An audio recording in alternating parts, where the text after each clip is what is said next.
friend who talks about being an emotional contagion. She talks about it all the time. It's her thing. And I had never really heard that term so much, and I decided to do a little bit of research on it and became super interested, like her, in this phenomenon of being an emotional contagion. As I shoot this video, we're still in the middle of I don't know about it's the middle, but we're still struggling with the COVID-19 pandemic.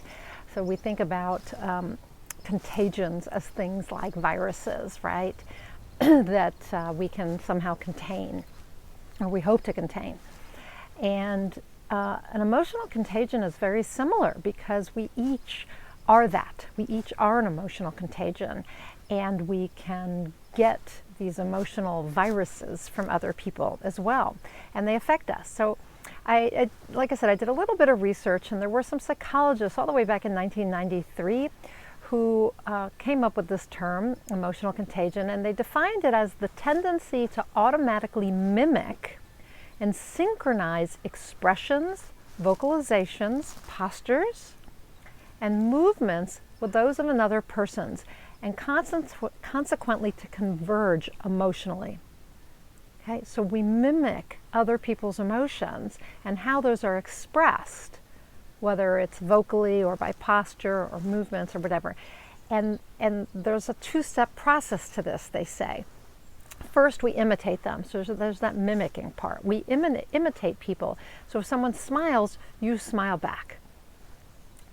Also, our own emotional experiences change based on the nonverbal signals and emotions that we give off.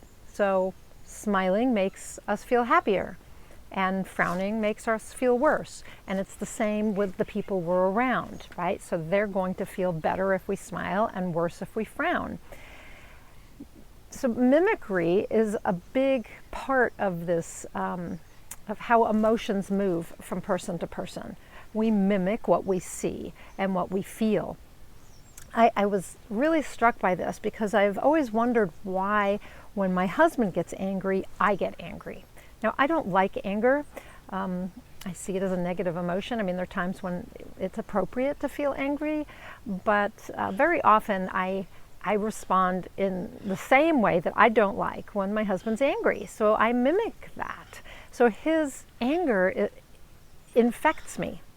It's a virus that infects me. It's a contagion. And it's contagious, right? And so I become angry too. Super interesting to think about this. If one of my kids is sad, of course, I'm sad too. It makes me sad.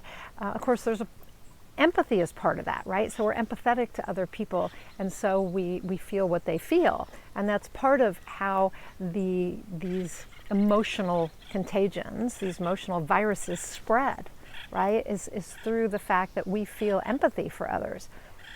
But think about it. When other people get upset, do you get upset? When people are angry, do you get angry? When someone frowns, do you frown? When someone smiles, do you feel happier and smile back?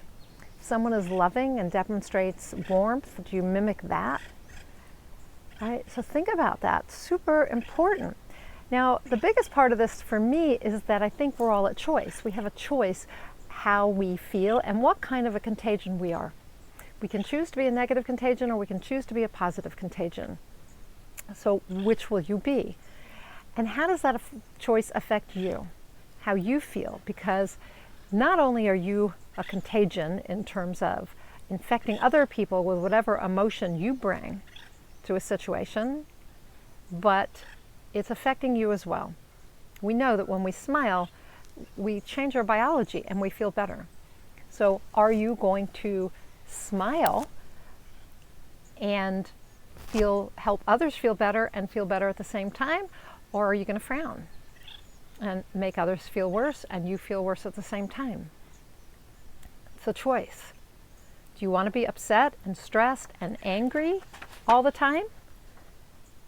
Or do you want the people around you to be stressed and angry all the time? Because that's just going to make you feel worse. Or do you want to be happy, loving, joyous? and to invite other people, to infect other people with your joy, your peace, your happiness, your loving nature. Infect them with that, because then you feel more of that. So you can choose to bring whatever energy into a situation that you want. You know, it's your choice. It's your responsibility, actually, to choose whether you're going to be a positive or negative contagion when you walk into a room, when you enter a situation, when you write something, when you speak. Every time you show up, you have the choice to be a positive or a negative contagion. Think about the world. Would the world be a better place if we all made the choice to be a positive contagion and brought positivity, brought love, brought enthusiasm, brought compassion into situations, into the world? Of course it would be a better place. So I challenge you to watch how you infect other people with your emotion, for the better and for the worse, and to choose to do it for the better. Okay? So be a positive emotional contagion.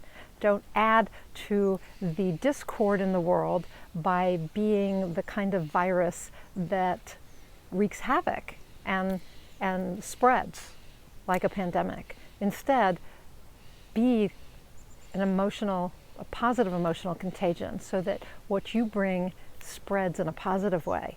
Create a positive pandemic of joy, enthusiasm, love, compassion, acceptance, peace. Bring that to every situation and let that positive contagion spread. Again, create a positive pandemic.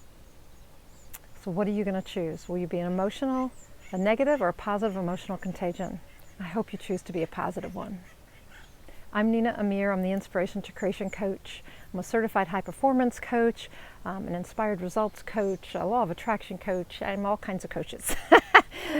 But I mostly work with people as a certified high performance coach. And if you're interested in your personal growth, if you would like to have more clarity, if you would like to have more energy, if you'd like to be more productive, if you'd like to have more courage, if you'd like to feel like you're making a difference in the world and that you are making choices on your terms, not on somebody else's, living up to your own expectations, somebody else's, and living your life as fully as possible, please fill out the application above. Fill out the application.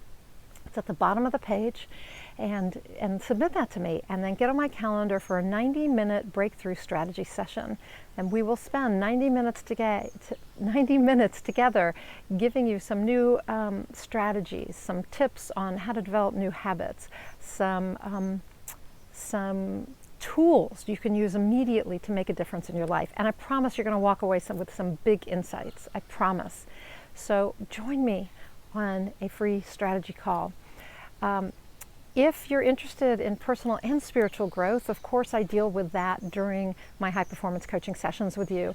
But if you're interested in my new program I'm about to launch, it's called the Inspired Creator Community, and I will be doing high performance coaching for a group of people who are interested in both personal and spiritual growth. Because of course the more you work on yourself, the more you grow spiritually as well. The two are integrally connected. So the more you grow personally, the more you grow spiritually. The more you grow spiritually, the more you grow personally. And so I've combined that with the high performance coaching and with some spiritual learning and coaching as well. And so if that interests you, then click above to find out more about the Inspired Creator Community. I would love to have you be a founding member. So that's it for today. Until I talk to you next time, go out there and achieve more inspired results.